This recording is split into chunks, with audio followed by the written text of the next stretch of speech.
হুজুর জান্নাতের ভেতরে আবার শপিং মল থাকবে কেমনে? প্রশ্ন আসতে পারে না? সহিহ মুসলিমের বর্ণনা, ইন্না ফিল জান্নাতি লাসুকান, জান্নাতের ভেতরে বিশাল এক শপিং মল থাকবে। এটা বোধহয় আমাদের বসুন্ধরা শপিং কমপ্লেক্সের মতো হবে, যমুনা ফিউচার পার্ক। দুবাইতে যে একটা আছে বিশাল শপিং মল, মালয়েশিয়ার মিড ভ্যালি, এগুলোর মতো হবে মনে হয়।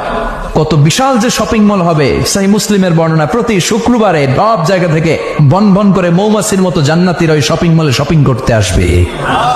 ইচ্ছে মতো দেদারসে পোশাক কিনবে, ইচ্ছে মতো শপিং করবে, টাকা দেয়া লাগবে না, ক্রেডিট কার্ড লাগবে না। সুবহানাল্লাহ পড়েন। ইচ্ছে মতো শপিং করবেন। দুনিয়াতে একটু কষ্ট করে হালাল উপার্জন করে খেয়ে যান। আল কানাআতু মিনাল ইসলাম, অল্পে খেয়ে তুষ্ট থাকার, আল্লাহ শুকরিয়া করা, এটার নামই ইসলাম। অল্প খাও, অল্প পড়ো, অল্প জমাও, অল্পের ভেতরে বরকত ঢুকাই দিছে কে? অনেকে দেখবেন অনেক খাই খাই নাই নাই করে, এটা যাদের স্বভাব তাদের কখনো বরকত হয় না।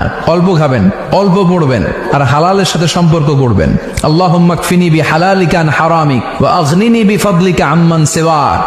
বিষ্ণুনবী দোয়া করতেন, আল্লাহ হালালকে আমার জন্য যথেষ্ট করেন, হারাম থেকে আমারে বাঁচিয়ে রাখেন। পড়েন আমিন। হালাল অল্প হলেও হালালে বরকত আছে না নাই?